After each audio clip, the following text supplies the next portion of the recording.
Hello, I'm here, everybody. though. How's everybody doing? We are here today with minor technical difficulties, but still here with all the energy and love that we always come with. We're here today with Call of Cthulhu. I have with me Fickle Ficus today. We are going to be playing The Dead Border, a publishing by Chaosium for Call of Cthulhu 7th edition. So yeah. Heck yeah, dude. Uh, Heck yeah. Today,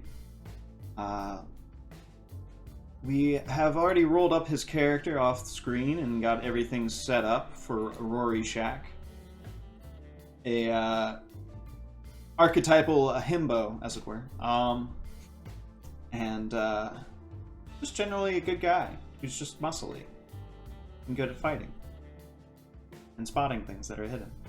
But Oh, yeah. excellent at that. But yes, without further ado, we'll kind of just roll into it now. To set Sure. the scene and set the stage here, it is 1918. The influenza epidemic has been ravaging the world for a few months now, ever since came through in March. The initial outbreaks came through in March of Sure. this year. So things have lulled out a little bit as far as high numbers of cases, but with the war approaching its end, the second wave is pretty much imminent. It's currently summer in Brooklyn, New York, and it's midday. A lot of the various hubbub and bustle goes around the town. Kids play on the streets, and as traffic flows intermittently through them, and intersections weave in through. On a small, in one of the near the wharfs and the docks, off of the kind of off one of the alleys, on a less traveled path, a Model T sits idle, sputtering its engine as we zoom in on a character white knuckling the steering wheel, looking a bit, his eyes darting from the road, the mirror, the door. Go ahead and describe this character. Yeah. Dark hair, dark eyes, very much sort of dark in his demeanor. He's kind of got that pea coat that goes up past the neck to sort of like where it meets the sides of his chin, sort of like staring over the edges of the pea coat, so you can't even like see most of his face. But you know, he's a beef boy. I mean, he's a beef boy. Sitting in the front seat of this Model T, he looks kind of out of place, almost like he can barely fit in the driver's seat of this car. I think the thing that probably stands out most about him from behind this peacoat is like his eyes, which are always on the move. He very much like has those eyes of like a cartoon criminal out of like a, you know, like a Pink Panther movie, essentially, you know? Just Like, dun-dun, dun-dun, dun-dun. yeah, like just you can't even see his fade at the pico. But if you did, you'd see that he you know, he's got a bit of stubble, very square chin, looks sort of like born and bred New York. You can see that in his stature. His shoulders are very broad, and he doesn't slouch or anything. He doesn't hide that. He's a big boy, and he knows it. Yeah, that's Roary. And as the moments tick by and a delivery truck rolls by, almost suddenly snapping you out of your little stupor. Calmly from the back alley, the door opens, and another slick back, shadowy man walks out. His collar. He pops his collar in the up as he steps outside and makes a quick jaunt to your door, opening up the door, closing it.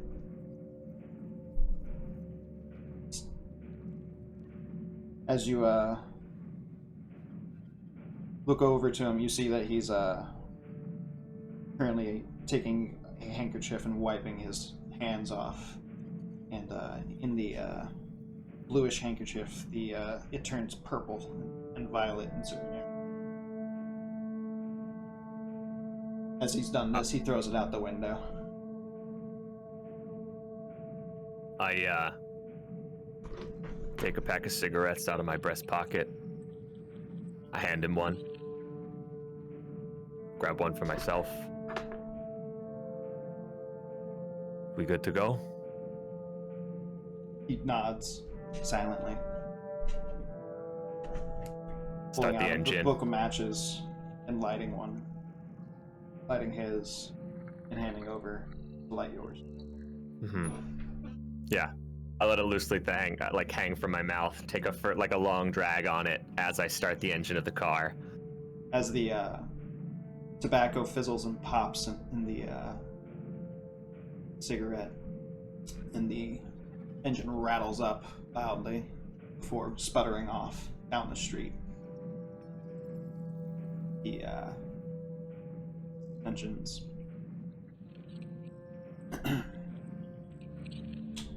Now we just need to lay low. Got those books?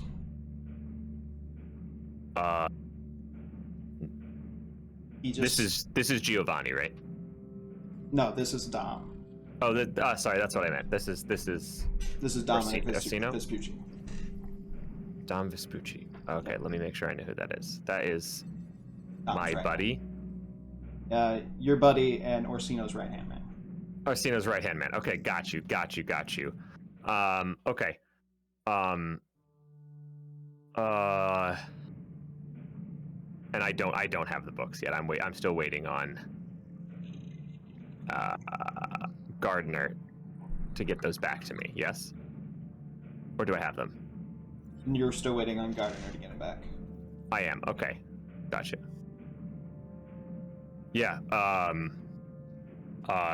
Not yet. I'm working on it. Yeah. As he's just kind of silently looks, he just side-eyes you. Fucking kidding me. I gave you those 2 weeks ago. Look, I don't know what to tell you. I gave the guy the books. I can check up with him tonight. I haven't been on him. But look, if I need to, know how important those that needs to get done now, I can get it done now. It needs to be done yesterday. But I know you're good for it. Yeah, you know I'm good for it.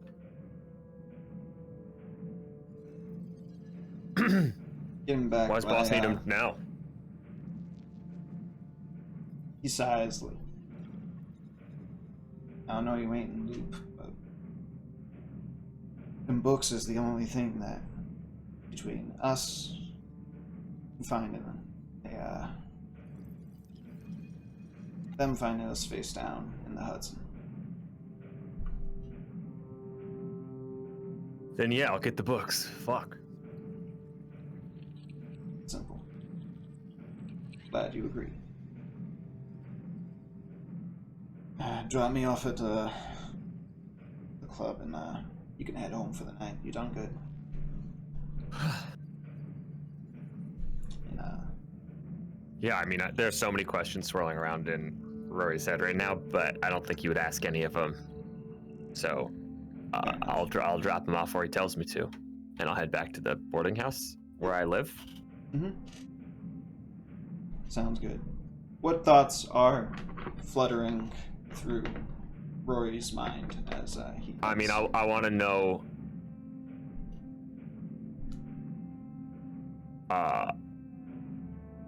who the fuck we just killed? Which I don't know a ton about. You don't know As your character, you wouldn't know a lot about that. Right, that's what I'm saying. It's like in Roary's head, I want to know who the fuck just got hit. I think he wants to know why the books are so important all of a sudden.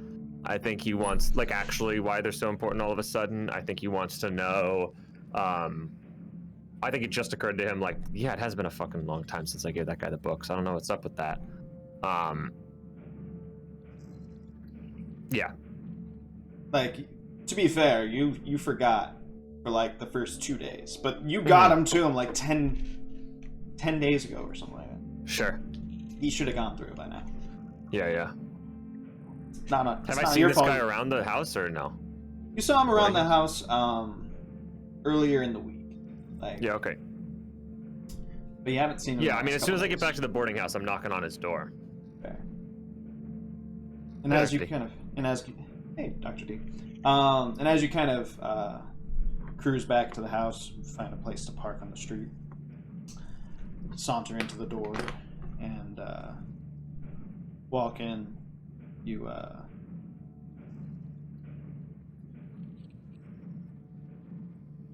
your mind kind of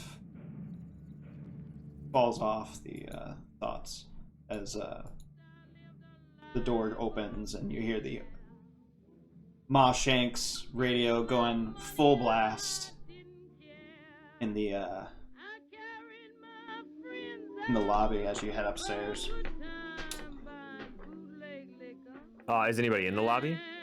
Lenny's behind the counter. Okay, and Lenny is the landlord. The landlord. Okay. Ma Shank's nephew. Gotcha. Yes, yeah, he's the one who like actually does the landlord stuff. She's the one who owns the place or whatever, or not me. Yeah. You're okay. Right.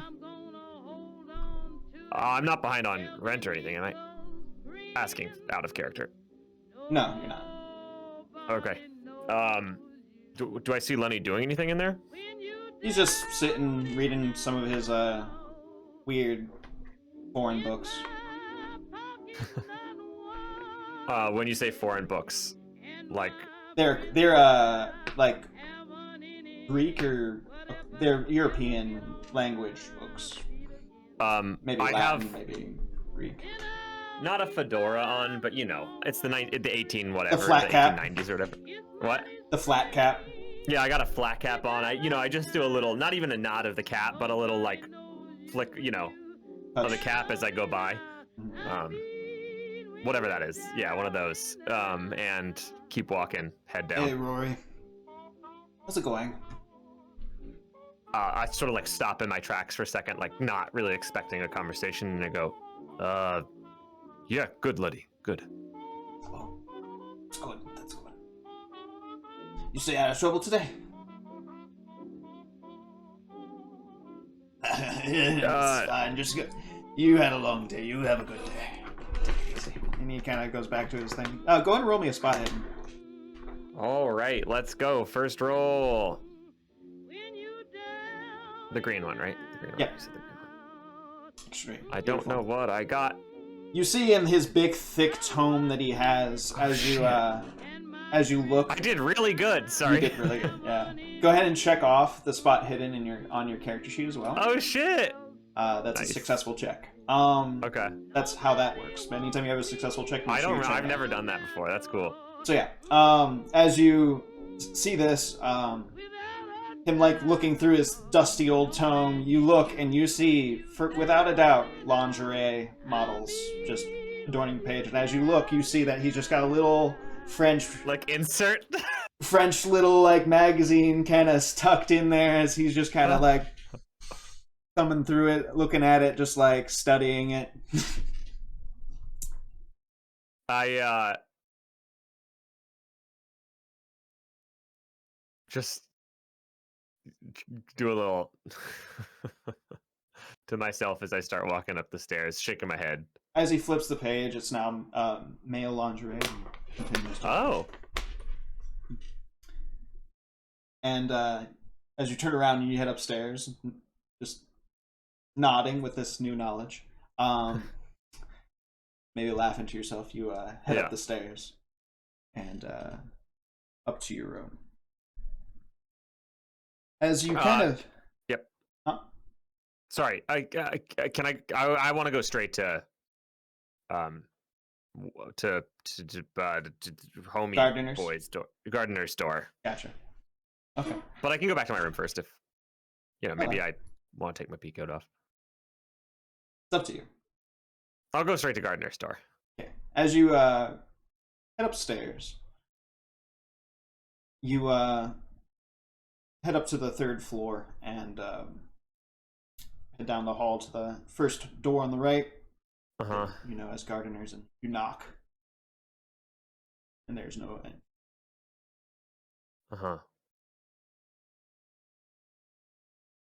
Gardener?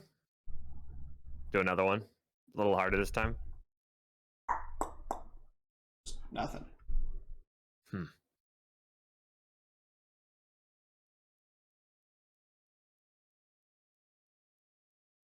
Okay. What time is it now? It's this was done in the early morning. So it's about 11. Okay. Is Gardner usually out during the day? Not recently. He used to be when he worked, but that was months ago. Ever since so he's pandemic, usually home. Stayed home. Usually saw him. He's usually downstairs in the lounge in the lobby kind of area on the couch. Usually. Yeah, I'll take a few steps. I'll head back downstairs for a second and just find Lenny again. Yeah, he's usually hucking it up with Lenny. That's the person he spends probably the most time with in this building. Okay, got you. Okay. And as you head downstairs, for whatever reason, the same song's still playing. And yeah, it's only been 30 seconds since I was down. I mean, maybe a minute or two since I was down there. So. Yeah, it's a long song. It's a long 3-minute song. As you kind of come back downstairs, then he kind of looks up from his studies and yeah, something wrong? Look, Gardner was supposed to be doing my taxes for me this year, and I haven't seen him in a couple days. Any idea where he is? Taxes in July? Rory, it's a little late. Yeah, well, it never was on top of my shit. Oh. I'm just saying, the Fed's been cracking down lately. Careful with that. Well, I haven't seen him in a couple days. You haven't seen him in a couple days? Yeah. Just thought he has stints of that. He's got his studies and whatnot. Sometimes he's a bit of a shut-in, but... Yeah, but I usually see him down here chucking it up with you. Yeah. Well, I mean... Have you heard anything? Has anybody else... No, he fucking owes me my taxes back. You said it, as you said, the feds are getting on my case right now, and I gotta get it in. So... well, it's tenant privacy. I can't just open up any doors for just, Yeah, but Lenny, what if he's hurt, though? What if he's fallen down and he can't get up? You're very laughable there, Rory. I appreciate that. I try to be alert about life. You gotta be alert about life. I don't know where my accent just went there. New York. I'm trying to be alert about life, okay? It's important. Fair. Look, you're his friend. You should be a little worried. That's all I'm saying. Okay, fair. Okay, say no more.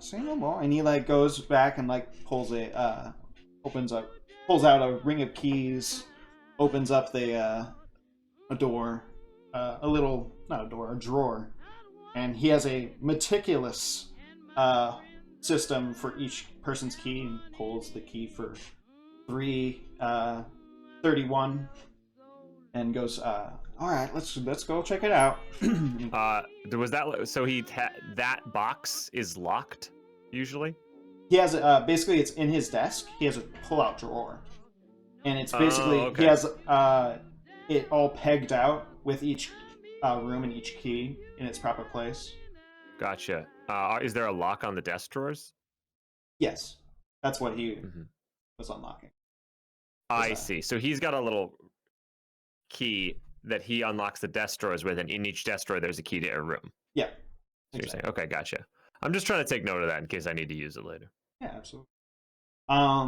He kind of closes the drawer again, locks it, and moseys around the desk, opening the door, turning around, locking it behind him, and all right, let's go check this out. I'm sure he's just maybe out, maybe visiting. Yeah, maybe. And he bumbles upstairs, grumbling the whole time. Just stairs, I don't understand. Anyway, and he moves on over, and as you he fishes the key into the this key slides into the door, and he turns the knob with a little the door swings open, and inside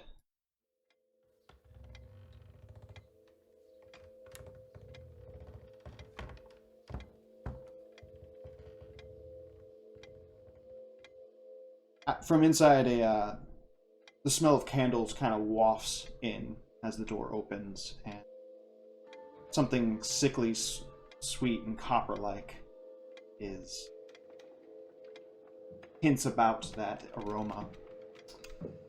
Looking in as the door creaks open, you see the smattering of crimson on a white tarp on the floor before you. And then he immediately kind of and takes a step back, leaving the door half open.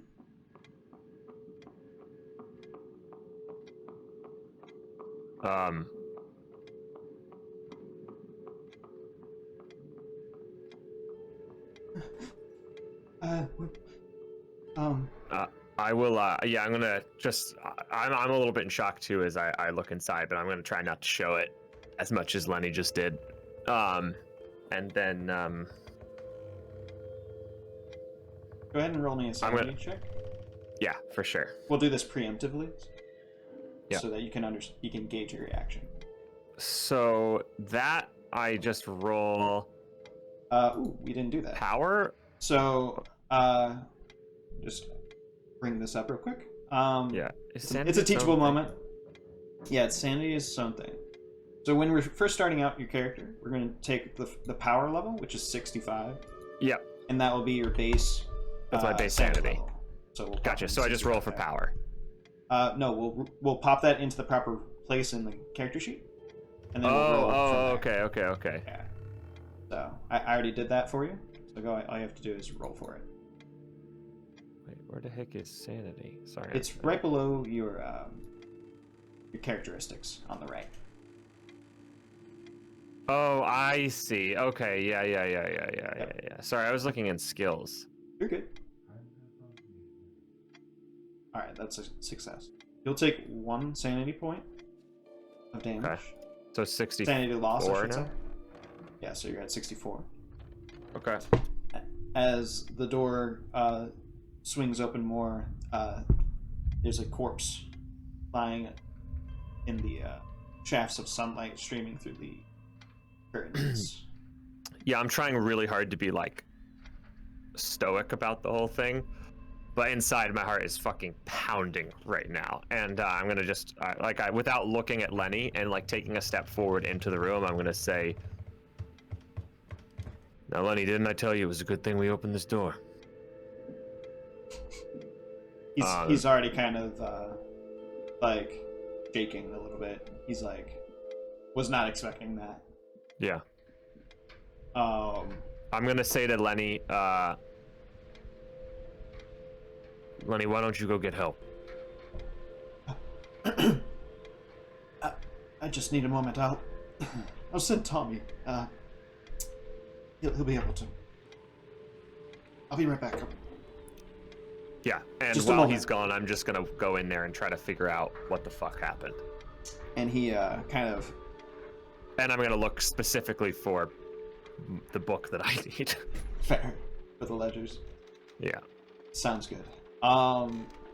he heads downstairs, and as the footsteps descend, you squeak open the rest of the door and take a look at the corpse sprawled out on the tarp on the floor. Jesus fucking Christ. With you being able to kind of like maintain your sanity, you might be able to remark that at least he put that tarp down and saved that nice rug that you look at. Is it? I mean, it's definitely. What's his face? It's definitely him. What's his? I can't remember his name. It's definitely the guy who lived here, who's dead. Yeah, it's Gardner. It's Gardner. Probably Gardner.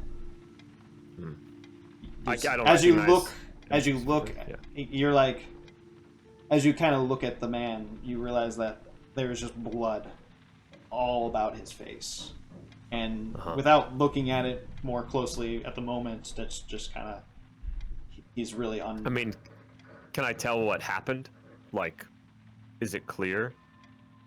I mean, and by that I mean like is cause of death clear? No. He's just covered in fucking blood. He has wounds all around his head. Oh, okay. Like so his he head just probably sliced. bled out. This is just kind of you taking a quick glance at it. If are you fully investigating the body right now, or do you just go straight to it? No, I'm gonna look for the ledger first. Okay. Yeah. So the body is there. Somehow, kind of fall over in the kneeling position. What am I doing here? So the way he is laid out on the tarp right now is he's like crumpled over on his knees. The GM forgot that there was a visual aid. So here we are. Should be on your roll 20. Cannot wait. Oh shit. So this is what you walk in on. Oh, okay. Yeah, like fetal position shit. Damn. Hey, this looks nice. And by nice, I mean gross and bad. But, like, kind of nice, though. A little bit. Okay. All right. So, as you kind of look around at a tracery glance, let's see what you'll find. There's a wardrobe here that kind of splits the room. Uh-huh. There's a bunch of mail and stuff here, as well as a few notes. As you kind of look, you do notice that there's the same note that you gave him from 2 weeks ago or so. Saying, like, I need you to cook these books for me? Not quite that literal. I don't think you were that thick. Yeah, dumb. But basically, like, hey, these books need looked over. Yeah, I'll take that letter. Shove it in my breast pocket. As you look at the rest of them, there's a note open about his from his banker about his bank funds dwindling, and a couple other correspondence about bills and debts owed and whatnot, mostly from financial groups and accounting firms and stuff.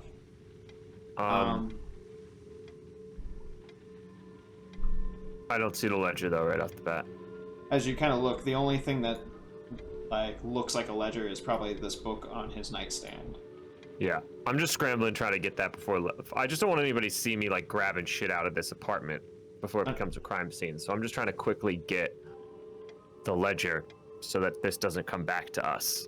Right.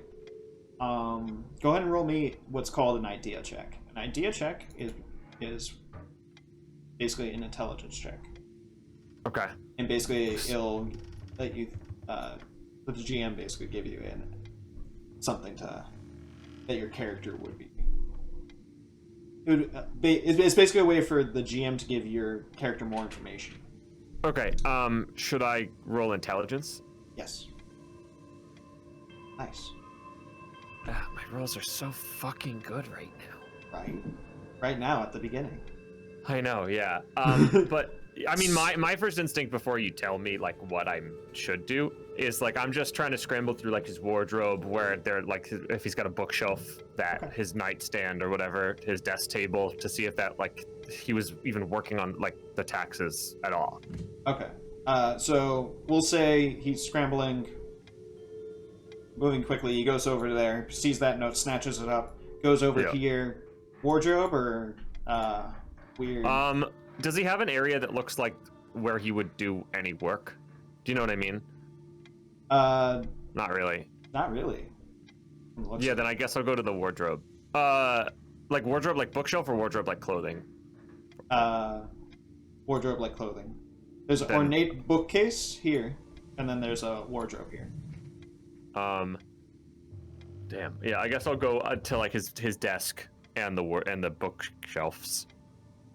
So the ornate like his bedside desk and the bookshelves. Yeah. Nightstand and that. Okay. Cool. As you go to the nightstand, you see a book sitting on top of it, and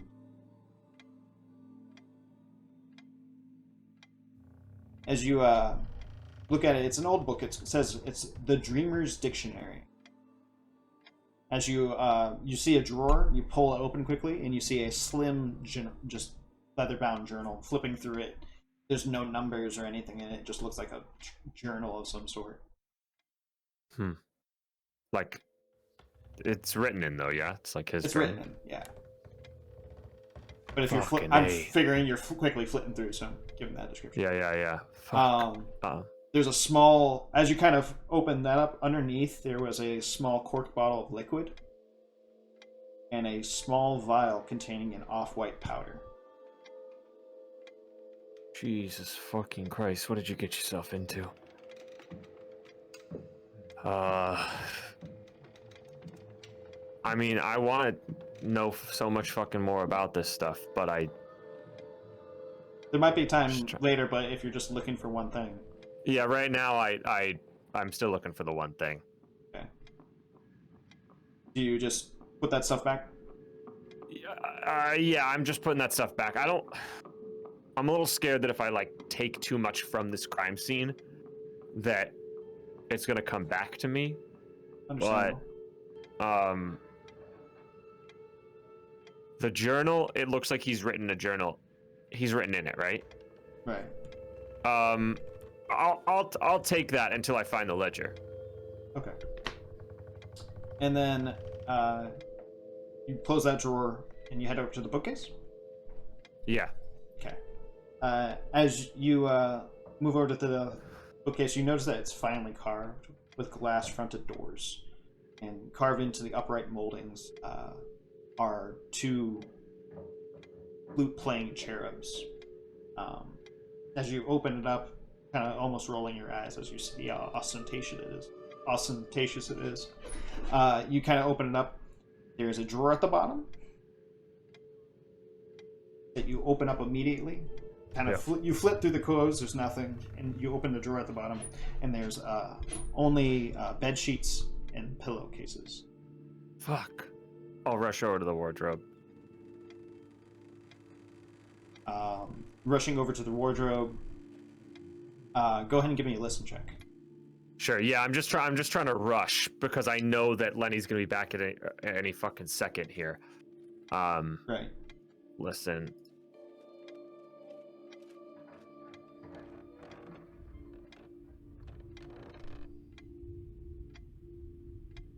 Here we go. As you kind of rush over to the wardrobe, you search inside. It reveals some clothes, shoes. Oh no, shit. Sorry, I mixed up the bookshelf and the wardrobe. Okay, so that's no worries. That's the wardrobe by his bedside. Yeah. No. That's the bookshelf by his bedside. The wardrobe's down at the bottom here. Oh, okay. I messed up the bookshelf. Oh, the cherubs had the cherubs had bookshelves full of there's books of finance, travel, and the occult, and then particular books on myth and legends and stuff. There's also like an odd-shaped bookend that kind of gives you a weird feeling looking at it. Like how? Makes the hairs on the back of your neck. What does it look like, though? It's hard to tell from in this light on the bookshelf, but it just looks like maybe a bust of something. If I take it, will all the books fall? No, not necessarily. I'm gonna take it. As you grab it, there's a moment of like a ping, and as my thing not working? I heard that. In case it did not work on my side. Hold on. Wait. I have to refresh, unfortunately. You're good. Not bad. This is tight. I'm fucking. Roll 20, ruining the moment. God. No, the here we moment's go. still here. It's good. All right, there we go.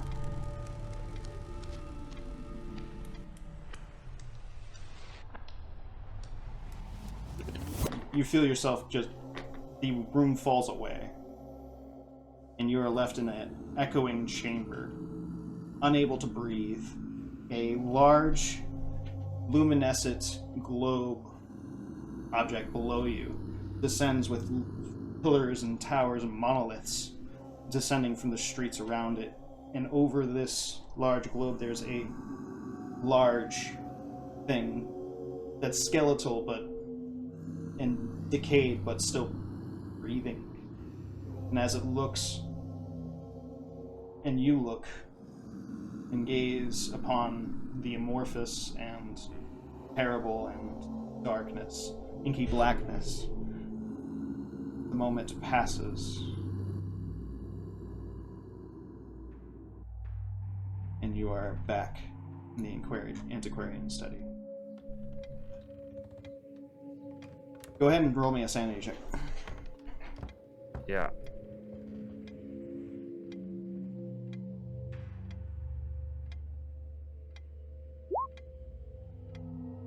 No. You lose 1 sanity as you experience this. Okay. And you begin to sweat. Sure. And for whatever I'm just reason, like, what every the time you blink, you see this Like behind my eyes? a little bit. Jesus fucking Christ. Do I still have this thing in my hand, or did I just like put it down? You dropped it. Yeah, okay. Can I see it any better now? You can. It is this figure that seems like it's sitting on some sort of throne. Does that look Hunching like the over. figure that I just saw? Vaguely, a representation of it, maybe. Okay. I'm gonna take one of the fucking bed sheets from the wardrobe and wrap that thing up and fucking take it with me, because that shit is fucking something. As you pull out the bed sheets and throw it over the thing, you hear footsteps round the corner. And Roy, what are you doing? There's some fucked up shit in here, man. I don't understand what was going on in here. I had trying to figure out what happened. Drawers? Yeah. I heard something moving back here. I must have been wrong. Oh. But this guy was into some weird shit. I found some cult-looking shit back here. He wasn't. And he kind of like tries to not look at the corpse. He was into the occult, not No fucking shit, Lenny. He was into the occult. What do you fucking mean? It's not as far-fetched as. I mean, well, obviously. Clearly as far-fetched as. Clearly. Lenny is off to fetch the police. I suggest that we. Sorry, this is who that I'm talking to right now? This is Lenny. Oh, this is Lenny. Yeah. Lenny. Did he just talk about himself in the third person? I said Lenny, not Tommy. My bad. Tommy. Oh, Tommy's off to fetch the. Okay, Yes. I thought Lenny was fucking losing his mind. I was like, Not quite. Not quite. yeah. Tommy's off to fetch the police, and Yeah. Lenny Sounds kind good. of. Lenny. Well, I suppose we can attempt to find rhyme or reason. all this, but... And he kind of steps in.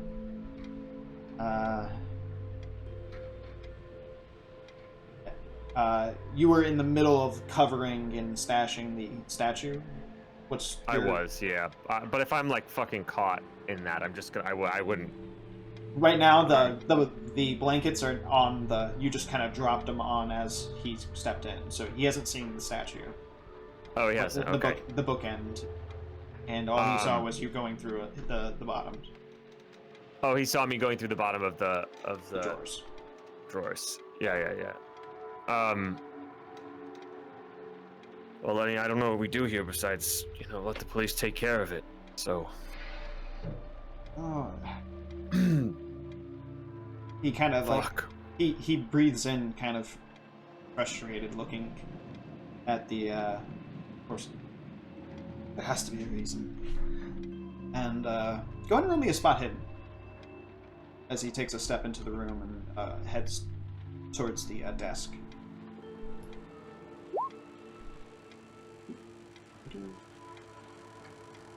Successful. As you kind of look to go close the drawer, you notice a small little seam at the bottom of the drawer. I'll just say under my breath, like, fuck. All right.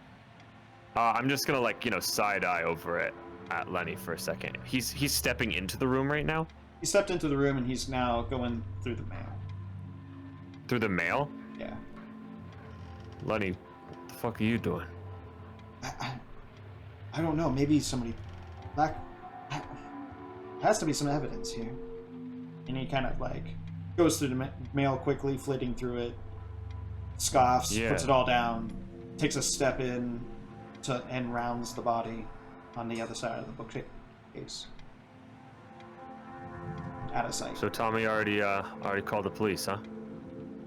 Oh, you from the other side of the bookshop. Oh yes, he's running up to the station now. Unfortunately, a line is down from the storm, and they haven't got out. It's a huge mess. A line got, wait, what was that? What was that? The phone line went down from the last storm, and okay. due to the pandemic, they haven't got out to fix it. Right. Fuck. This isn't gonna look good for the boarding house, Lenny.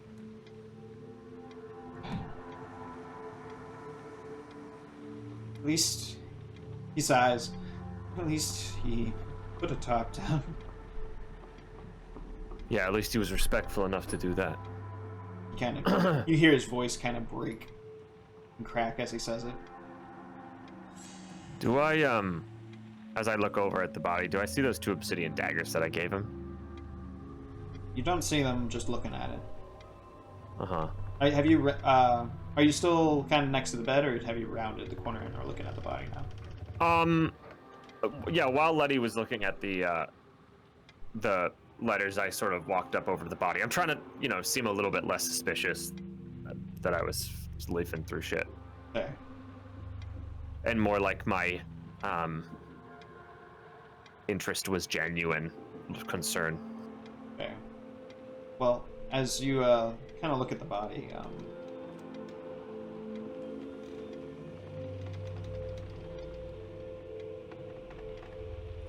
you notice that the wounds actually kind of spiral out from the back of the head and down. And the way it just kind of doesn't look like any natural way of attacking somebody. And with the door locked in the window, not smashed or anything, it seems self-inflicted. Right. Maybe? That's the only logical explanation. And it just looks like a spiral? Yeah, spiral from the crown to the neck. Uh-huh. All the way down. And it looks looks like no sign of blades from here. You haven't you're just kind of standing next to the thing. I'm assuming you haven't actually investigated fully. No, I mean I'm just looking over the body, over the pool of blood. There are candles at the top of this thing, like he was doing some sort of fucking ritual or something. Something like that. There's 2 black candles and a bloody piece of paper in between it. The candles are melted down to the snub. Yeah, without touching anything, I'm just gonna bend over and look at that paper. It's got some foreign language written on it. Hey Lenny. You recognize this? He kind of crouches down and pulls out his glasses. I believe that's it's Greek. Huh. What's it say? He gingerly kind of steps around and pulls the note, holds it into the light. It's gonna take me a moment. Some of this doesn't seem to be right. Give me a moment. Think I'll be able to decipher most of it. And he kind of pours over it. Begins pouring over it. As you kind of continue just glancing at the body and checking it over, you see that the clothes are soaked in blood, and his shirt is unbuttoned. And you can see just the strange markings, scars, kind of taking place on his chest. The other thing you note is that the blood is dry, which suggests that it took place days ago. Mm-hmm. If you have it, you can roll a first aid roll to kind of see what happened with the wounds. I have a 40 in first aid. You can try. The way you've been rolling today, you might be successful. Yeah, you might have a cat join you. You could... This might be a good idea, good place to introduce the luck mechanic. Now, right. I don't think we established luck at the beginning, unfortunately. I do know a little bit about luck. That it's, I can essentially push my roll down, right, to what I need, but it costs me but some of my luck stat. We didn't establish your luck at the beginning, because I'm a bad Oh, we did not, no. But let's go ahead and just do that now. We'll go ahead and roll just a straight D100. Okay. And that will determine your luck. Should I just roll for something, for anything? You can do that, or you can roll a base D100, which is on a little toolbar. There's a dice. I'll just roll for strength. 28. Oh, I got a 28. Not great. Not great. But there you go. If you'd like, you can then spend 9 of the 28 luck you have. Is there anything that would require me to roll for luck? Yes. There are things as luck rolls, which is kind of like, hey, there's a fire? Is there a fire extinguisher nearby? Roll luck. Right. I don't think I'm going to spend it. Okay.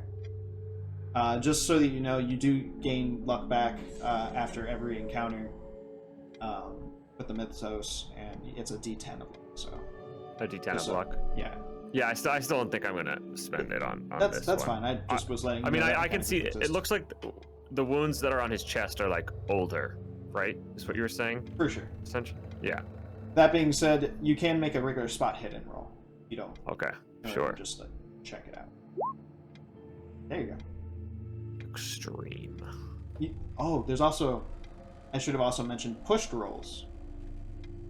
You can... If we're going back to the first aid roll, if you wanted to up the ante to give yourself another chance, it makes the roll a difficulty level higher, but if you succeed, then you succeeded the roll. If you fail, there's an extra penalty. Consequence? Yeah, for failing. So that's another way you can push a roll. That succeed a roll that you've previously failed once. Gotcha. But the spot hidden works wonders, as it do. I have a cat in my lap, so I'm a little checked. I apologize. So as you kind of, you don't move the body that much, but you just kind of push it a little bit so you can see. You see that Gardner has what looks like scars marking across the back of his hands, legs, and arms, and across his torso as well. They're all shaped like small spirals. Closer examination reveals that they actually cover his entire body as you kind of pull the shirt, and you see that there's not an inch of his body that's not covered in it. Huh. He kind of, his face and head appear to be free of the older scars. But from everything that you've seen, you could tell that this would take months to do. Right. And you do recall Gardner like always wearing a coat, even long sleeves, even in the hottest days. So a weird click happens there, and you feel it click into the bottom of your stomach. Lying in a pool of blood beneath the corpse, though, is an obsidian blade, the carving knife that you procured for them. Fuck. Well, I don't think there's any way that's gonna come back to... I mean, if it does come back to me, it's not like it's necessarily illegal to have an obsidian blade or whatever, but... No. It's kind of why you thought it was a little odd he was asking you, but... Right. You do have a couple smugglers of items that are yeah, that doesn't concern me that much. I'm a little bit like, fucking, this guy fucking killed himself with a fucking dagger that I fucking got for him, but I'm not like worried about it so much as I'm still fucking... One, I'm fucking really freaked out at this point. Okay. And two, my mind is still like, I'm trying to stay in, you know, in control, my own interests mode, and like I'm struggling between wanting to get the fuck out of this room as quickly as possible and knowing that like I'm gonna catch a lot of shit if I don't get that ledger, and also wanting to not be here and still wanting to know what the fuck this is.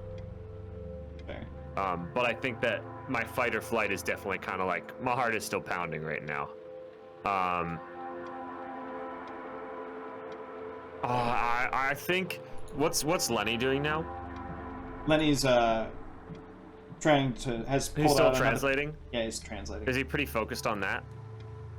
He's seems he's gone over to the table and begun like pulled out another piece of paper and has begun writing down. Okay, I'm gonna try to pretty like low key, like pretty low key. Look as if I'm still wandering around the room, but focus back in on that wardrobe. Okay. And I mean, I don't know that I have this, but I assume that I probably have like a pocket knife or some shit on me. Yeah. And I'm gonna try to like quietly cut through the bottom of that, where I saw that there was clearly something underneath. As you kind of go to do that and you press a little bit, you notice that it pops. And the corner pops up. Oh fuck. Okay. Yeah, then I'll just wedge my knife underneath there and pop it. As you pop it up, you hear it, and you kind of like kind of wince a little bit as it goes. And underneath there, you find a number of different things. On top, you find what is called a Premier in Greek vocabulary. Big ass book. You kind of just push that over to the side. Doesn't really interest you. Then you find two leather-bound, very familiar-looking ledgers. Fuck. Okay. Yeah. I'll take those immediately. As you put them away. Pull them out and go to set them aside to put them away, there is a obsidian dagger and a silk-wrapped, probably box or book at the bottom.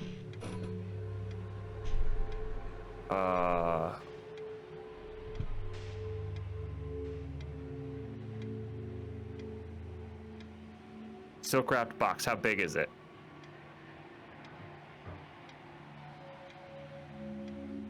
The box. Like fairly big. Fairly big, yeah. I'm gonna put the ledgers away as if they'd never been there, and then be like, "Whoa, fuck, Lenny! Look what I just found."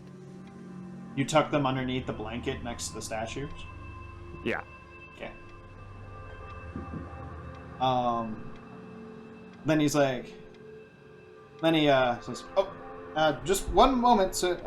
I'm almost done this." I'm gonna pop open the lid of the box then. It's a silk-wrapped box or book. You can't tell. Oh. It's in silk. Oh, okay. I'll unwrap it, I guess. As you unwrap it, it was revealed as a very old, cracked, leather-bound grimoire of sorts. And on the cover, it reads, "The Book of Dream Memories."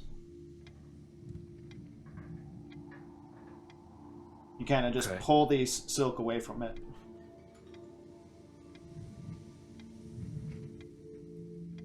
Jesus, okay.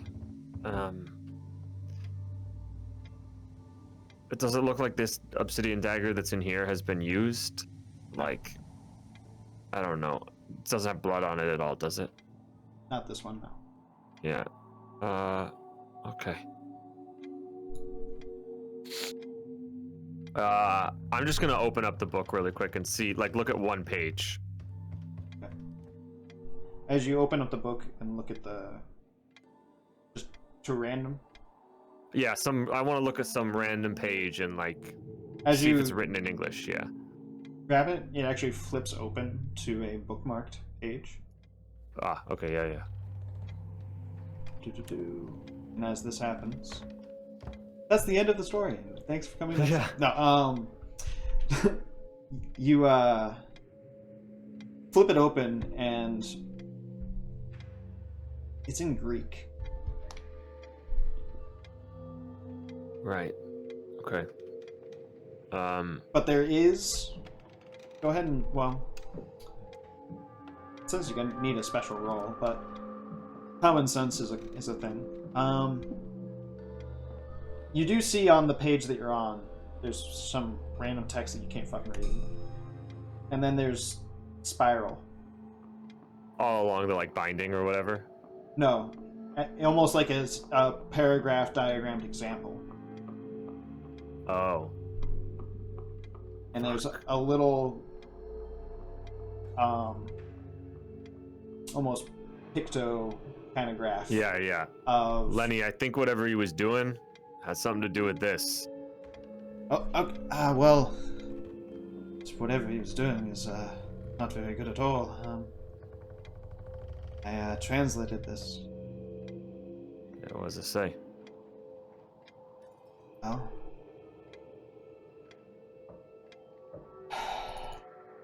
He sighs as it kind of rounds the corner.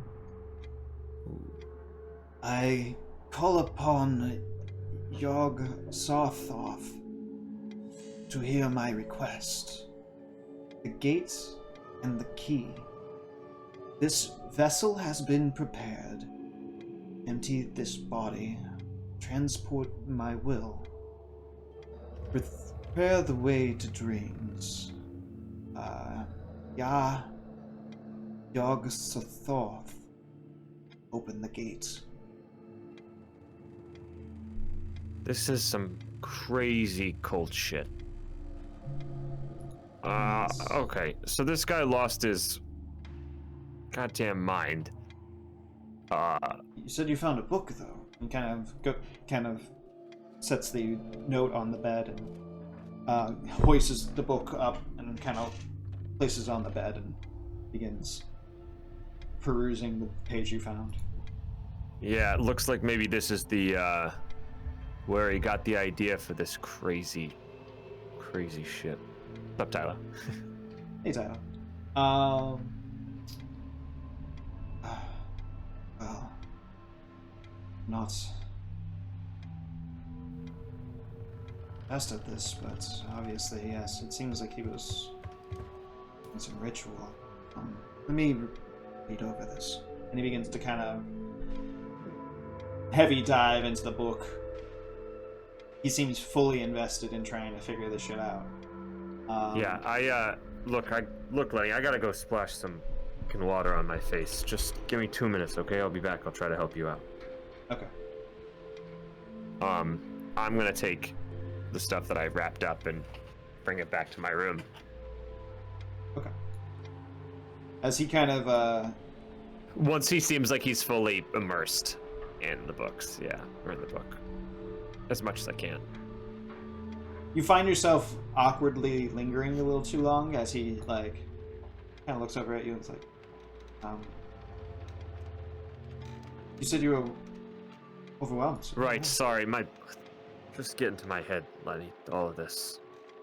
Understandable. Go get yourself something to drink or something. Right. And,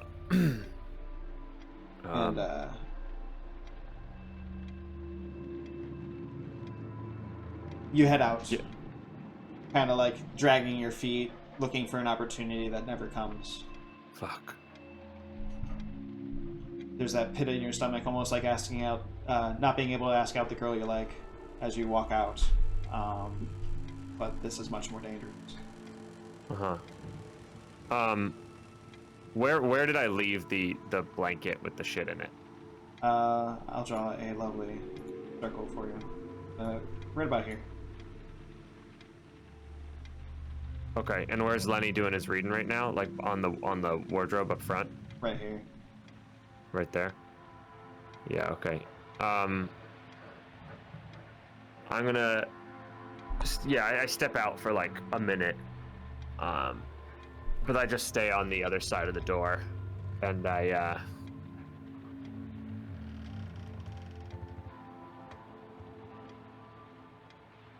just like think to myself for a second. My heart's still like fucking pounding.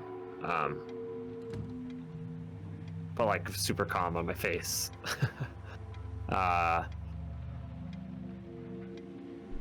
Trying to think about like how long I have until the police actually show up. You, honestly, with everything that happens, it almost feels like it's been longer. But when you look at the clock, it's only 11:40. Only about 10 minutes has passed. 10 minutes has gone by. Okay, I like that. That lets me like exhale a little bit. I like breathe a little bit easier.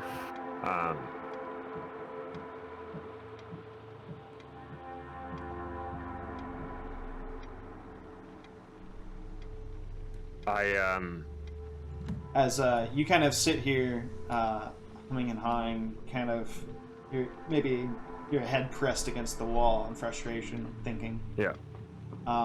You hear the door next, like across the hall, crack open. Do I recognize who lives? Do I know who lives there? It's Mrs. Madeira.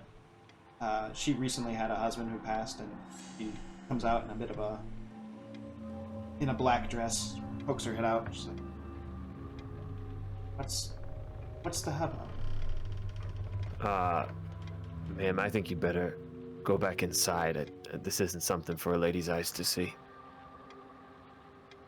Well, I have every right to know.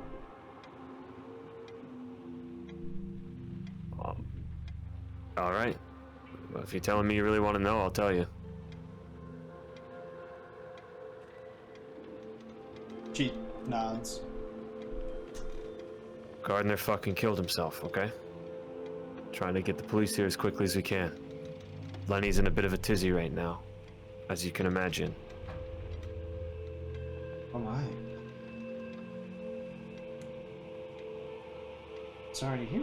I didn't hear anybody fight. No, he did it to himself, ma'am. I think it was a couple of days ago. She kind of pauses for a moment. My God. Yeah. I did hear him singing or something a couple nights ago. Sound like some crazy chanting, more than it sounded like singing. That's very unusual. Yeah, seems like he was involved in some weird shit. So, not altogether that surprising at this point. Are you okay there? Yeah, just saw a lot. Just saw a lot more than I thought I was going to see today. So You're a good kid, Rory. Make sure that you don't lose yourself. yeah, thanks. She nods. You need anything?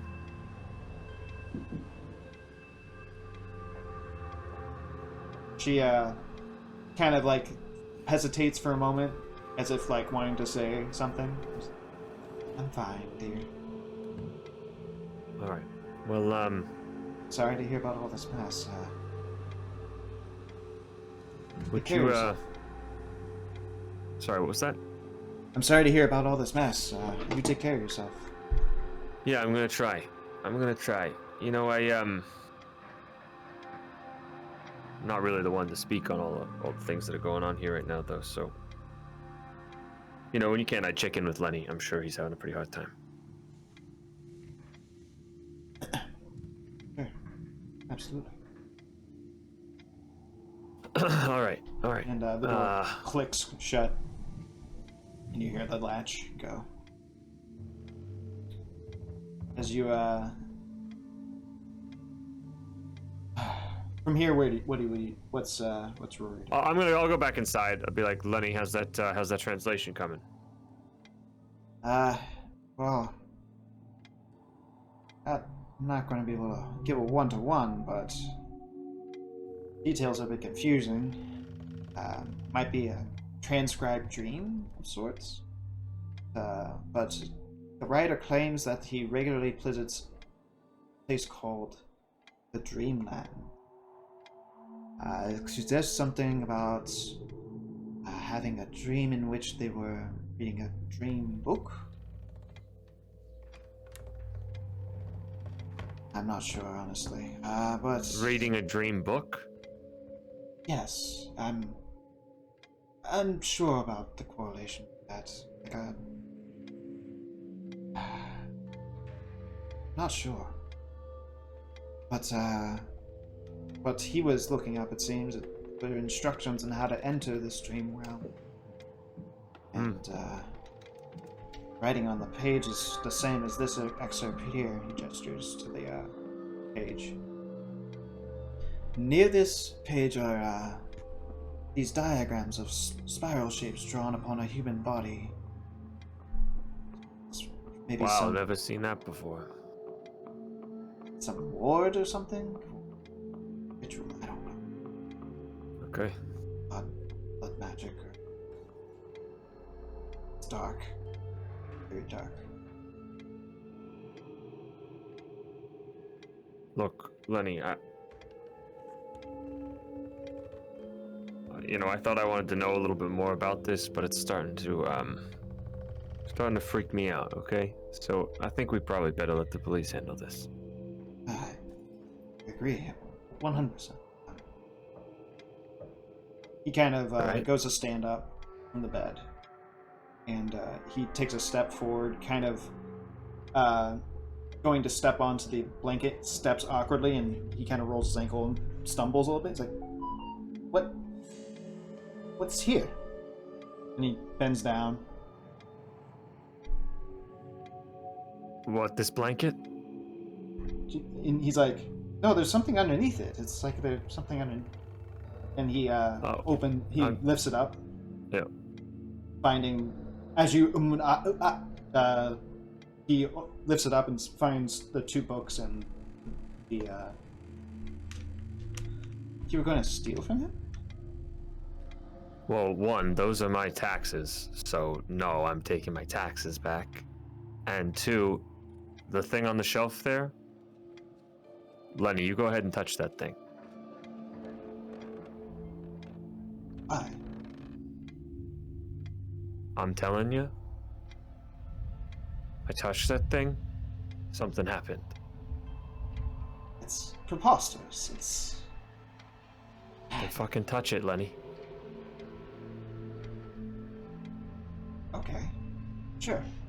He goes and grabs it and lifts it up, and you see just him zone out for a second. I'm gonna try to, while he's zoning out, I'm gonna grab it with the bed sheet on my hand and like take it out of his hand. As you grab it out of his bedsheet, he reacts, and like claws and grabs at you, almost like trying to snatch it back. His eyes I'm gonna change. backhand him across the face. Fucking snap out of it, Lenny. You see a little bit of blood from where you cut it, his lip a little bit, and he looks down. Why did you hit me? You were freaking out at me. You trying to grab me. What?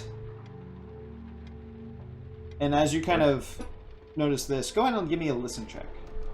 Yeah.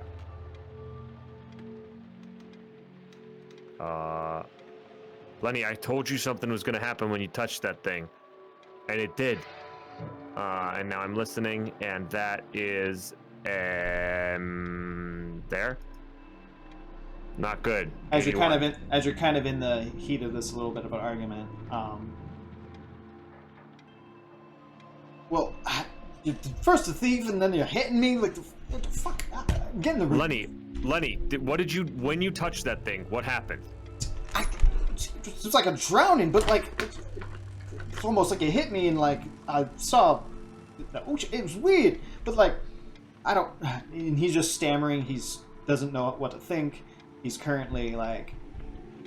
You can see his eyes are pinprick. His pupils are pinpricks. He's. Hey, look, Lenny. Breathe, okay? Breathe. And he clutches the book, the book that he was just reading. The book of dream memories, close to his chest as he hyperventilates and begins to try to like bring himself down. All right. You need a cigarette? Yeah. All right, now I'm gonna sit on the bed beside him. I'm gonna hand him a cigarette, and I'm gonna say, "Look, now I'm sorry I hit you, but you were freaking out, okay? You were trying to hurt me, okay? I took that thing out of your hand because I know the feeling that you just felt. I know it. It's fucking weird. Okay. And that's why I needed to know more about it.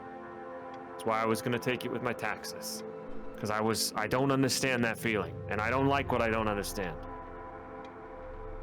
Okay. All right, smoke. Come on." Oh, yeah. He's just been letting it burn.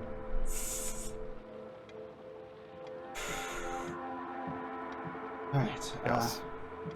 Well, you should close up that thing so you don't look like cops don't think you ransacked the place. That's a good point, Lenny. That's a good point. I'll put it back. I'll put the stuff back, arranged how it was before. What about that book you're holding close to your chest? You leaving that in this room, Lenny? I don't know. I didn't think so. He and as you say that and you go to reset the drawers and stuff. Go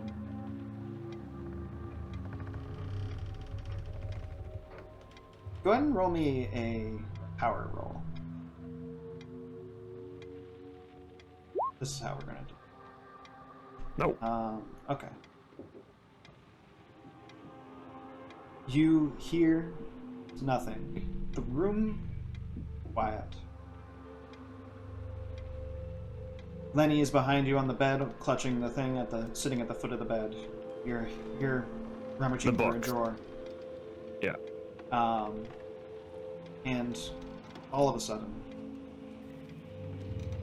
you feel a red, hot liquid just spray across the back of your neck. And as you look, you look back, you see the arterial spray of Lenny jetting out as his neck flops back, hung only by a few bones, and a large beast with a skeletal head, the flesh peeled back and clawed back, sits behind you. Is that the thing that I just saw in my dream? No. Or in that? Okay, it's a totally different thing. It wears a green coat and has tan pants, but the pants are now too short for its now elongated limbs, And the coat sits like a doll's coat on a man, stretched and ripped. What do you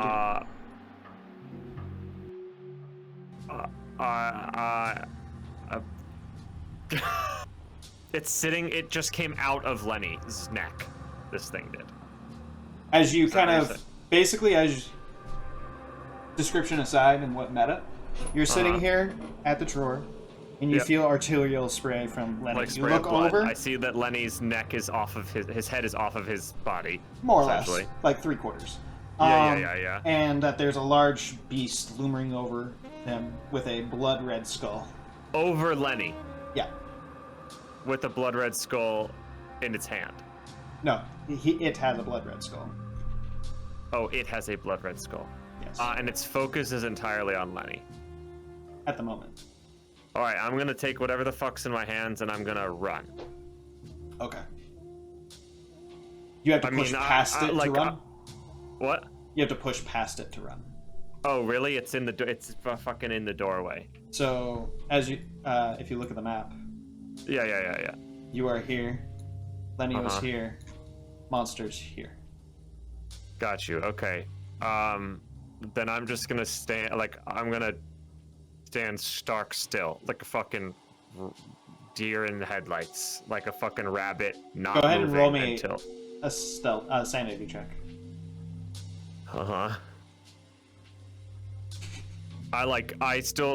Part of me thinks that that what I'm seeing is not real. You know? Fair. Take one, so it'll be 2 sanity damage. Okay. One for the monster that you see in front of you, and then another for watching Lenny, being sprayed with our Lenny's, well, if I fail that, what happens? I just take more? Or? You don't have any control of your limbs. You probably hit temporary insanity, and that would have a involuntary reaction attached to it. Got you. Okay. So you just sit here, like your vision's based on movement, or do you hide under the bed? Or right now I'm sitting there, like, waiting to see. Like right now it's sort of like stark still, right, with this redhead like standing over Lenny. I'm waiting to see like exactly what the next thing that happens is. Like I'm blinking hard. Like what the fuck am I seeing right now? Every time you blink, it stays, and it moves a frame. And as you see it slowly move in between the blinking of your frames, you see it pull the grimoire out of the death grip of Lenny, letting Lenny's ball with a dull thud to the floor. As I see it do that, it doesn't seem like it has noticed me, like, at all. You're definitely in its peripheral vision. For all intents and purposes, there's no reason it shouldn't have seen you. Right, so then I am going to just keep standing stark still and, like, watching this scene play out. And as soon as it turns to me, maybe my reaction will be different, but right now I'm just fucking, like... I mean... like fucking, I don't know. This is so wild that I don't think I can do anything but just sort of like, until I am put in a position of like, either I have to fight it or run or whatever, I'm just gonna I was smoking a cigarette with Lenny, and I'm just gonna say, like, as I'm standing there, like the cigarette like falls out of my mouth, you know. And the cigarette that Lenny was smoking falls next to the cigarette that Lenny was smoking. Sure, before, yeah. And it looms up onto its full height, which is scrapes the top of the very short ceilings here. Yeah, so I'm like looking up at it. And it turns to you. And its shoulders turn to you. And it looms in on you. Stepping in closer. Uh-huh. And closer. You find yourself wedged against the nightstand, the bed, and the wardrobe.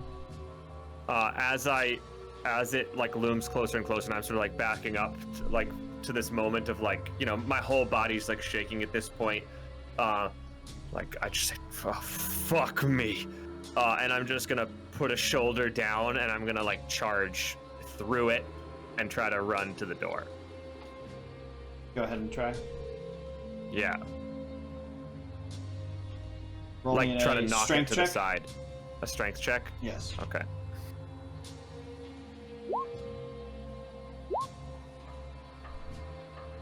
Hard success on your part, regular success on my part.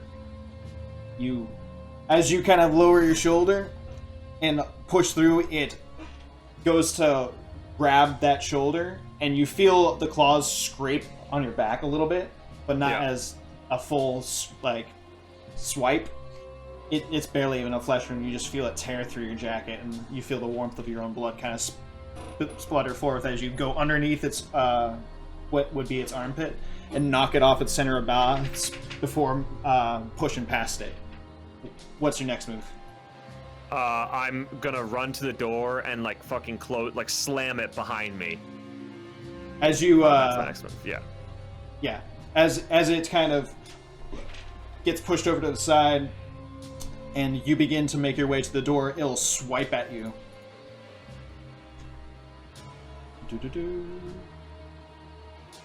Oh, that's not the right attack.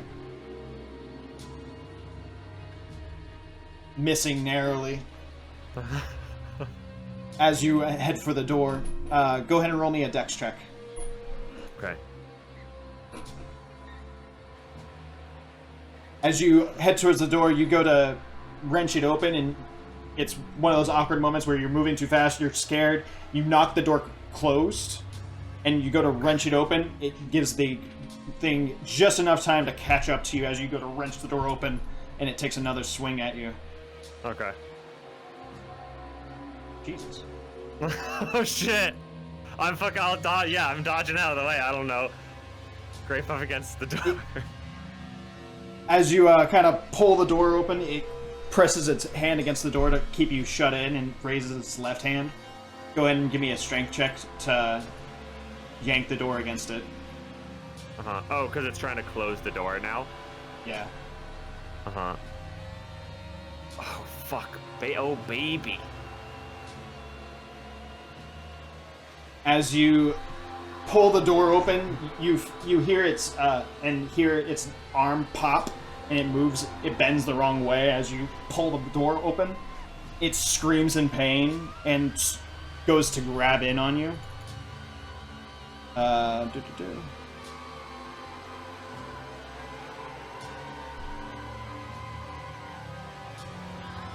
This time succeeding.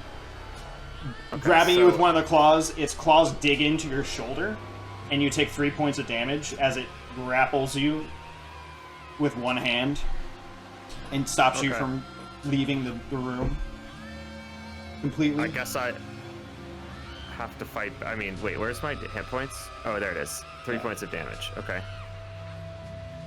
As this occurs, you can either struggle to get free and continue fleeing, or you can try to fight back.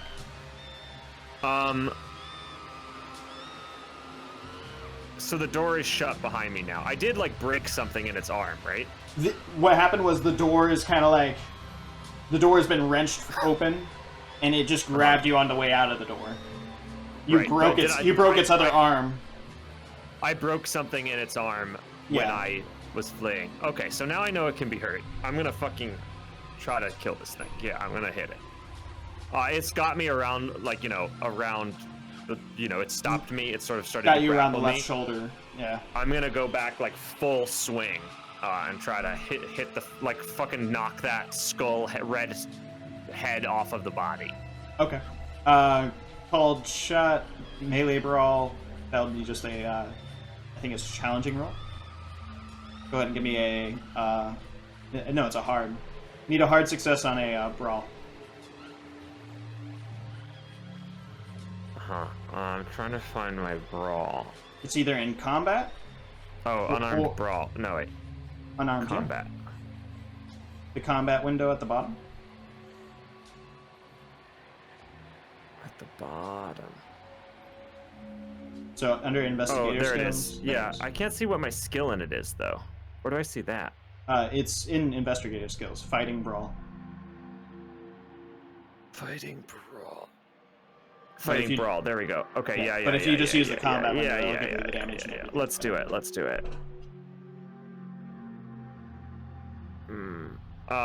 Can I do that or no? Can I do a wait, is that a you can do 37? Can I luck that down to 1? Yep. Then I will definitely do that. You spend 1 luck and make that a success. That's the best luck I've ever spent. Single point of luck I've ever spent. It's one of those moments where if you've ever like made a shot or thrown a punch and you know what you're doing, you know when there's a successful punch once you release it and what's a failed punch. Yeah.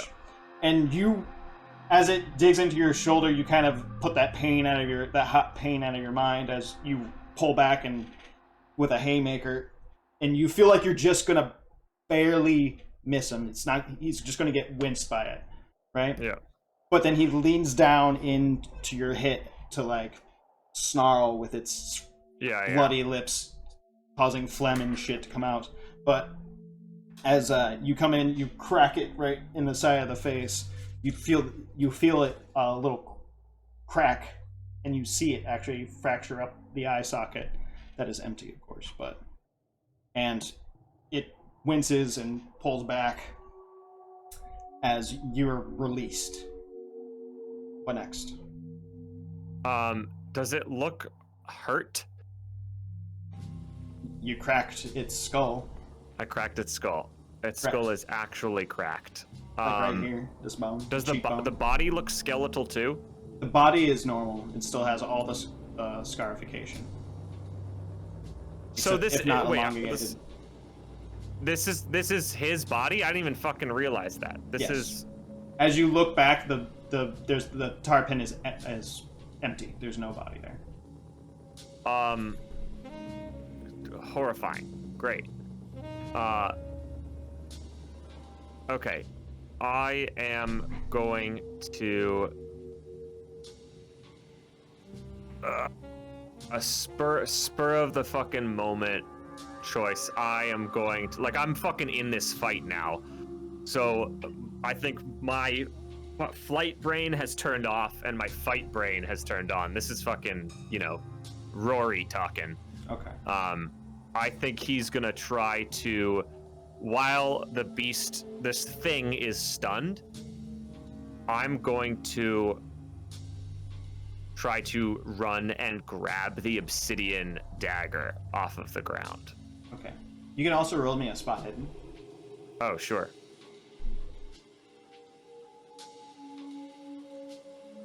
Spot hidden's awesome. So you nice. see a glint of silver over to the left as all that tussle went down. Some of the bookshelf went down, and out of a boot, a 32 revolver, snub nose, has been revealed. Oh shit! Yeah. I'll take a. But it's up to you. Yeah. I'll.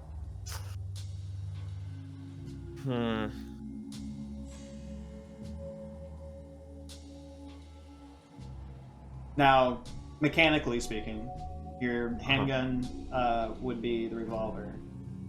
Okay. And brawl would technically be attached to the knife. Yeah. Obviously the handgun revolver is going to do more, but I think I'm actually going to go for the knife. I think it makes more sense for me to go for the knife, although I will keep note of that there is a revolver over there. Sounds good. I also know that this guy was involved in some cult shit. I'm hoping that this obsidian dagger can. I don't know what the fuck's going on right now, so I'm just hoping that grasping at straws. I can grasp at straws to stop this thing. Fair.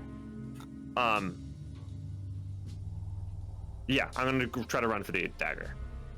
As you run for the dagger, kind of slipping in the blood a little bit as you dive down and grab it.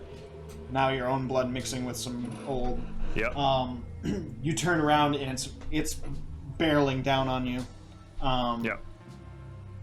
Attack or? Dodge? Yeah. I'm gonna, as I'm sort of turning around, I'm gonna Yeah, I'm gonna attack with the fucking dagger. You know. You both attack each other. Go ahead and roll your Brawl. Your brawl. You'll just have a d6. No.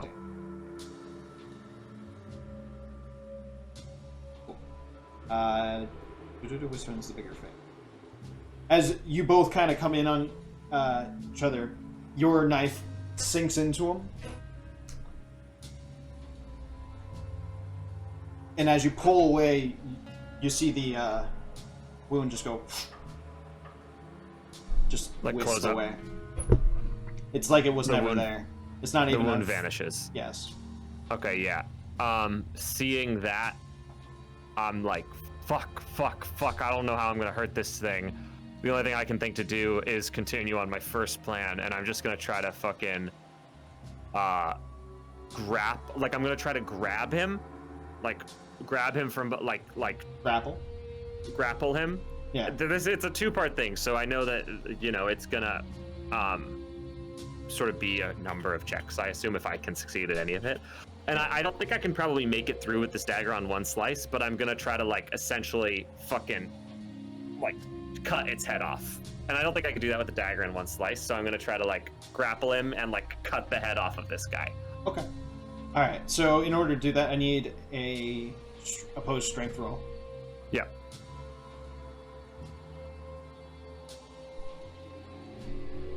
Oh jeez. So as it claws down, it'll thrash. Mm-hmm.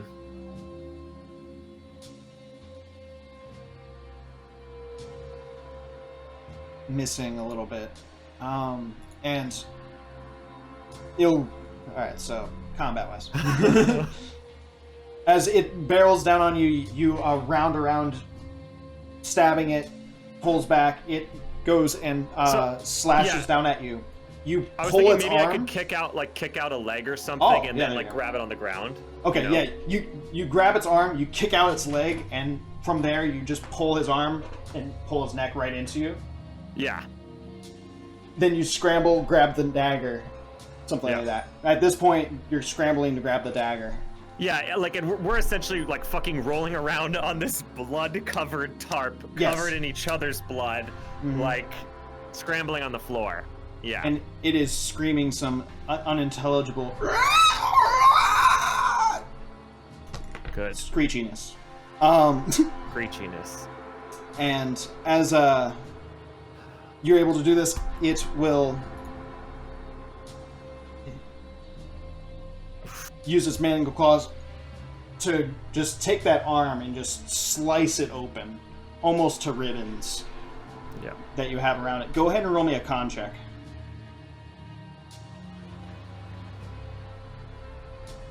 You grit your teeth as your arm just loses a lot of its power, but you just muscle through it as you I'm just gonna feel... as I try to pull the dagger through its neck. And go ahead and give me one last strength, opposed strength. Opposed strength. As you kind of... you get it straight to the bone. You feel it dig into the neck and begin to pull through a couple of the tendons, and it just completely grabs you by the shoulder and just hucks you off, throwing you across the room and into the door. Okay. Cracking the frame, cracking the door in half with your body. Go ahead and take... Shit. All the rolls are working for you, Brian. You have impeccable luck. I got a 1 damage. Jesus. I'm damage. Getting damage. so lucky. How much life do you have? I still have 12. Okay. Yeah, I'm actually looking, based on how fucked up this fight is, I'm actually looking incredibly well. Right? But now that I'm there right by the door, and I see it right there, I'm gonna, grab for that revolver. Okay. As you grab for the revolver, fumbling for it, the gardener thing rounds and kind of just pops its neck back into place, and then kind of crouches back as you just reach the pistol and level it. Go ahead and give me... Fuck. A handgun? A handgun check. That's just fighting brawl. So, firearms, handgun, and I'm hoping it's loaded. I guess. As you fire, it wings out and strikes the beast's shoulder as it comes in, kind of knocking it off its balance, and it comes in still at full force on you. Yeah. Do-do-do. It's going to use 4 luck. It's going to use 4 magic points to make that a success as it barrels into you, breaks you through the door, and down onto the hall. As you hear, "Stop! Fart!" Kind of as your consciousness begins to lose itself, and you reach... go ahead and roll me a con check. Sure. You stay conscious as you feel the claws in your abdomen pull out, and you just sit there in the hallway as it looms up. You hear footsteps clamber up the stairs, and after just a moment, you hear a hail of gunfire as the thing gets shredded on top of you. Pulling back into the room, a couple police officers kind of lurch over your body. Lenny kind of comes over and pulls you out as the... Lenny does? Yeah. No, sorry, not Lenny. Tommy. It's like, no! I keep on mixing up those two. Tommy tries to pull you over as much as he can out of the way as you just kind of blearily, as your vision begins to narrow, watch the gardener thing streak back into the room, eat a hail of gunfire bullets as it strikes out the window, crashing out into the streets. You hear cars veer off as it disappears.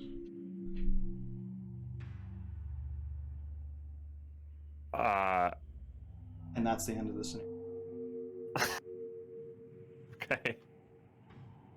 Jesus fucking Christ. As you kind of sit there, bleeding out halfway, paramedics are brought in immediately. Your arm is stitched back up, and you are in the hospital recovering for about 3 months. Yeah.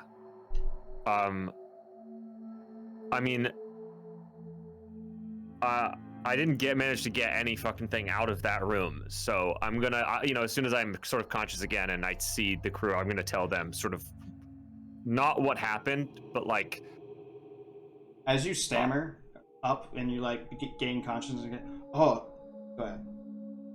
No, please. Oh yes, as you stammer and gain consciousness, the manager's like, calm down. You gotta stay calm. You lost a lot of blood. You need to stay calm. You need to stay down and rest. Your friend came by and picked up the books for you. Don't worry about it. Okay. But what about Lenny? Do we tell him? No, so probably. Well, Lenny's. And they're like. You see the nurse kind of look over to a couple of people, and they kind of shake their head, and he's like, Lenny didn't make it, hon. What are the police? What are they saying happened? I don't know. We were still.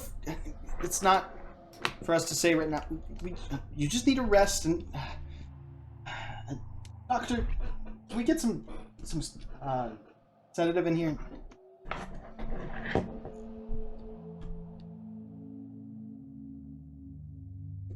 Yeah, I mean, there's not much I can do. I got hurt, but not so fucked up that I'm gonna die tomorrow or anything. But I'm definitely I'm still pretty shell shocked by the whole event, for sure. And when I do get out of the hospital, I definitely want to see what is happening at the boarding house. Are they still there? Is everything still there? Kind of over the next few weeks as you recover. Yeah. Ma Shanks ends up visiting you. Okay. And asking you just to find another place to live. I always. Basically, the interaction's kind of a little awkward. She feels a little out of place, but she's kind of like closing down the boarding house, and unfortunately, everybody has to go. Apparently, the government put sanctions on the place, condemned the building. Okay, then. Shortly after their investigation wrapped. Yeah, I'll check in with Giovanni and stuff as well. Dom actually stops by. Okay. And he brings a ridiculous bouquet of flowers. He's what like, the fuck is this? No, I'll see now. He wishes you That well. fucking guy. He overdid it. He wishes Sweet. you well. No, I appreciate it. I hear you guys got everything you needed, alright? Yeah, thanks to you. Shit. Look, Dom, you don't understand. What I saw in there, it's not like anything I've ever seen. You've always been a bit squeamish, so... No, you don't understand, Dom. I saw a fucking man come back to life. I saw a fucking zombie.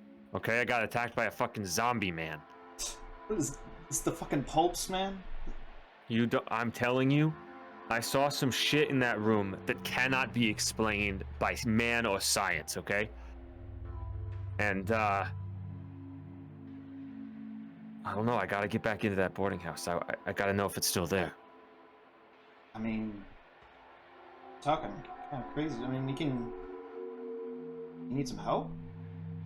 Yeah, that's what I'm asking for. I'm asking, can you help me get back inside? I need to see if that stuff I saw is still in that room. I don't think that holding on to an obsession. Delusion. Well, of course I am. It almost fucking killed me. Bro. He kind of like awkwardly shifts. He's like, I was just saying you did it. Now, I'm not one to believe the cops, but the alternative is saying it's self-inflicted. Radiator pipes blew up and killed one tenant and maimed another. Dom, that's not what happened. I'm not saying I believe the cops, but your story, man, makes me worry about you. Sure? Look, forget it. I'll do it myself, okay? Okay. He kind of like heads out the door.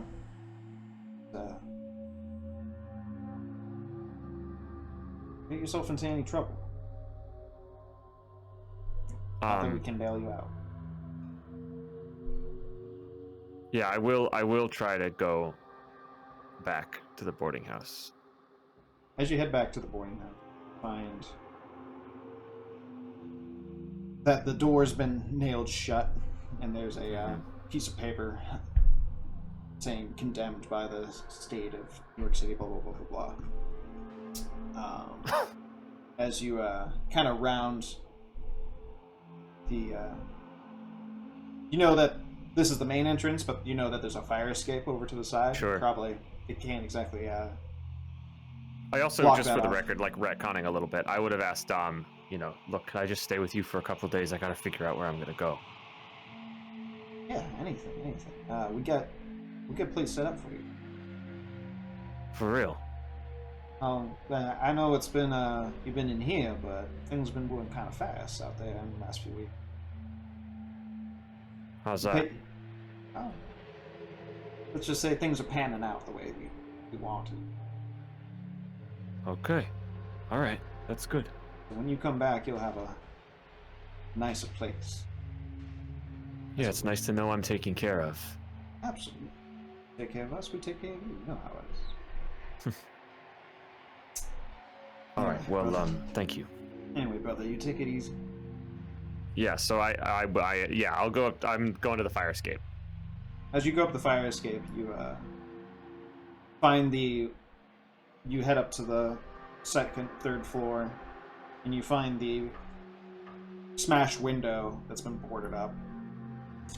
But it's kind of poorly boarded up. You can kind of like kick it and knock it out of the place. Yeah. And clamber into the area.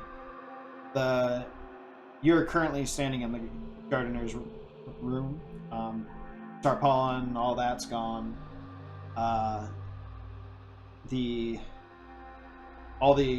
Most of the furniture's moved out, but the big stuff like the bookcase, the bed frame, wardrobe, the cabinets and stuff like that. But everything else is basically empty. Okay. And is the bookshelf, does it still have any books on it? Books have all been emptied out. All right. What about the secret compartment in the wardrobe? As you check the secret compartment, you open up the drawer and it's already been opened up completely. Fuck.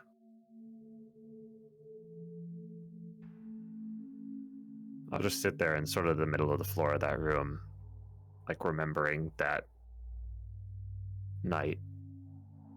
Or that morning even. That fucking morning.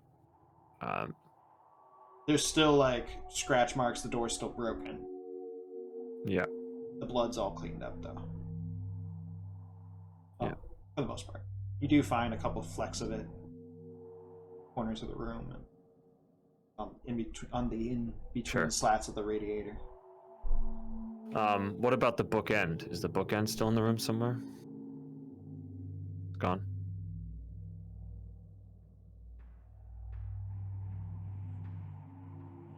Yeah. Yeah, I guess I'm gonna sit there for a while. And eventually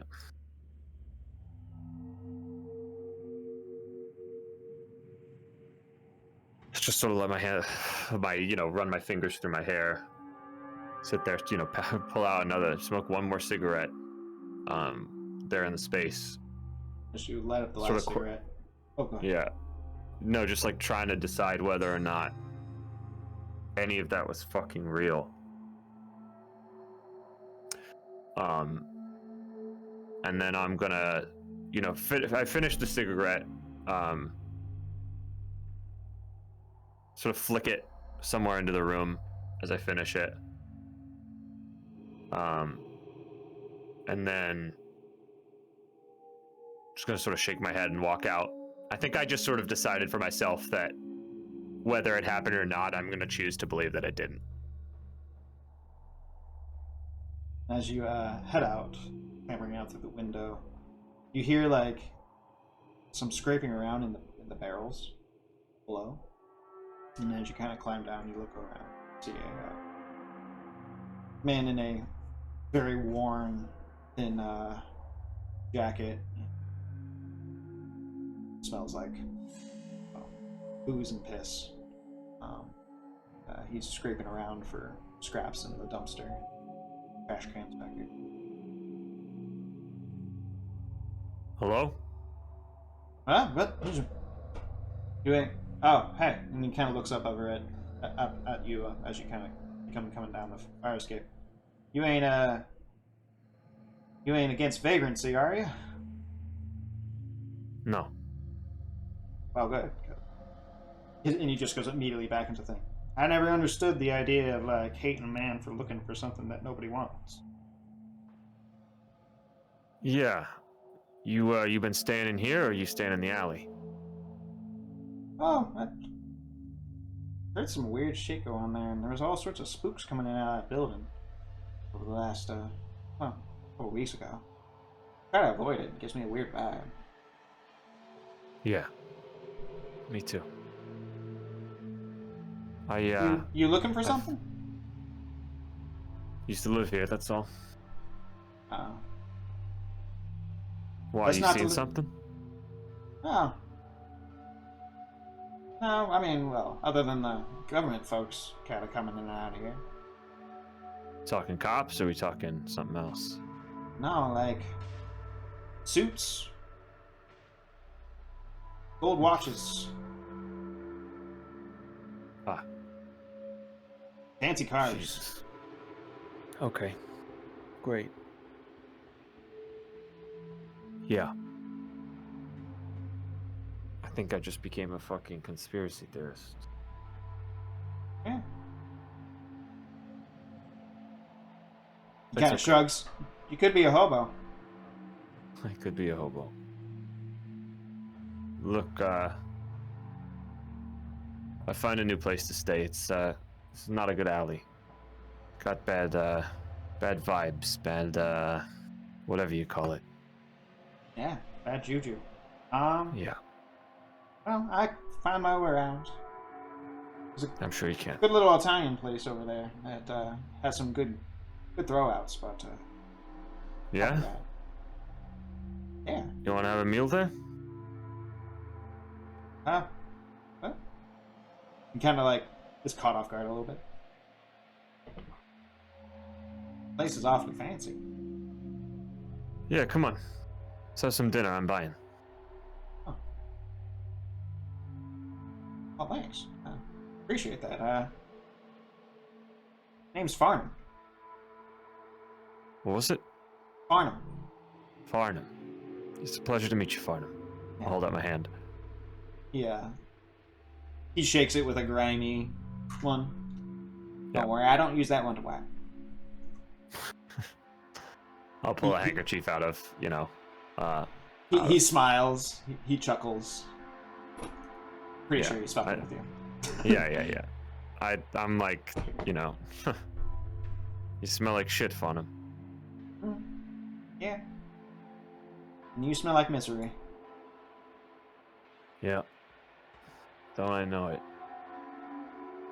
Alright, let's go. Yep. Funny how we find things when we're not looking. And that's how we'll end the session. Sweet. Story, the epilogue of this session.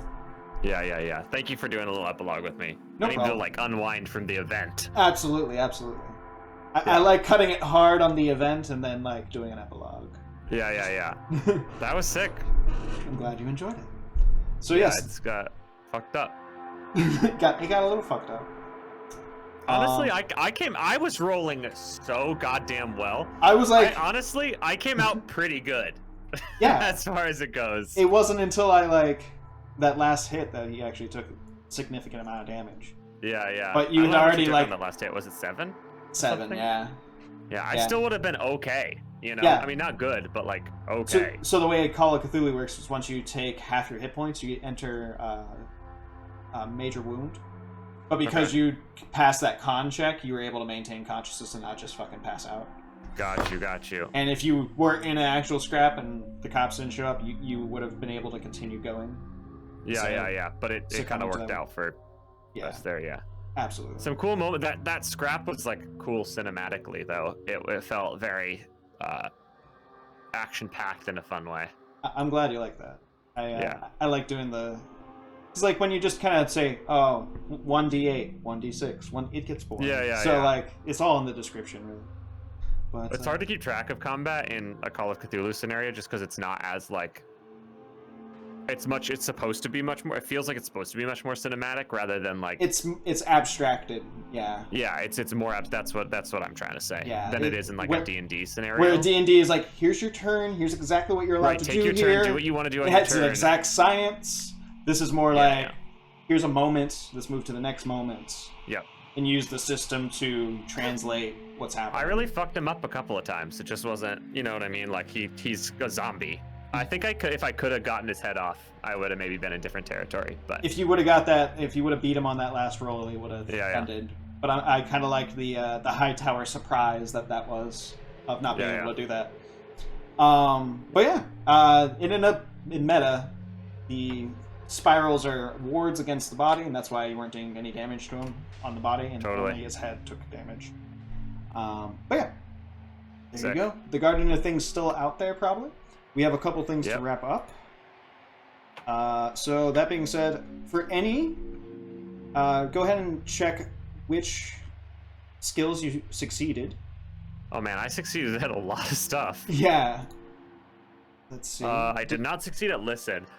I definitely succeeded at brawls. A bunch of brawls. Yeah. As just in the And future, firearms. as we succeed those, just go ahead and tick them off. But yeah, it was firearms and forgot brawl to. were the only ones I think that were unaccounted for. As far Yeah, as... I'm trying to think. I got spots hiddens. I'm trying to think of anything else that I got. I'm so sad about Lenny. Yeah. Poor fucking Lenny. Poor Lenny. What about like just power, like regular rolls? Probably not, right? Yeah, no, those are upgraded in through age. Got you. Okay. Yeah, I don't think we did anything else. I didn't really do that much. Oh, I That's did. fair. I got a first aid. That's why. First aid. There you go. That was the other one. Yeah, I felt like there was one more. Yeah, that's cool, it. cool. So that being said, we'll do the improvement checks for these. So Okay. basically, what you wanted, the idea of it is that I'm going to abstract this because I did this for Swingle and it kind of helped him understand. Sure. For Call of Cthulhu, the percentage you have is the knowledge you have. So out of 100 things that that are to know, you know 75 of them as far as fighting brawl Sure. goes. So when it comes for improvement checks, you have to roll higher than what you know to learn something. Sure. So that's how that kind of works. So go ahead and give me a fighting brawl check. We want to fail it. Right. It's gonna be tough to fail it. Right. Nope.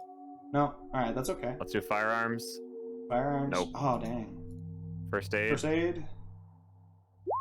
There we go. There's one. Well, And I then accidentally spot rolled hidden. two, I think. It's Yeah, okay. yeah. We'll take the first one. Yeah, yeah. It And just then- didn't show up for a second, so I rolled it again, and that was me being impatient. But still, they're both fails. Yeah, it's cool. And then spot hidden. Spot hidden. Damn. Dang. Okay. But that's okay. You still got first aid. Go ahead and roll a d10 for the improvement check on the first aid. Should I just kind of do that here, or do you want me to do it on the thingy?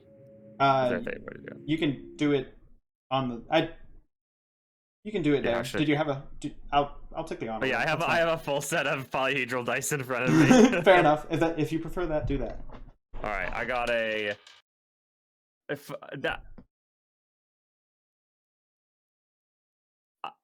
I feel like I should roll on this. I feel like it's cheating if I say I just got a 10, but I did just get a 10.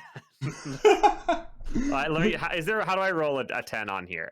Okay, so over on the Roll. left. Actually, wait. Let me do this. Ready? Roll 1d10. Yeah, / roll 1d10. Yeah. 3. I'll take a 3. Great. It feels bad, but I did roll a 0 on my polyhedral dice. So I'll be happy about that. So we'll do a 7. We'll take the average of both. The average. All right. Yeah. That sounds good. Is that the average? I think that's right. Yeah, that's Close right. enough.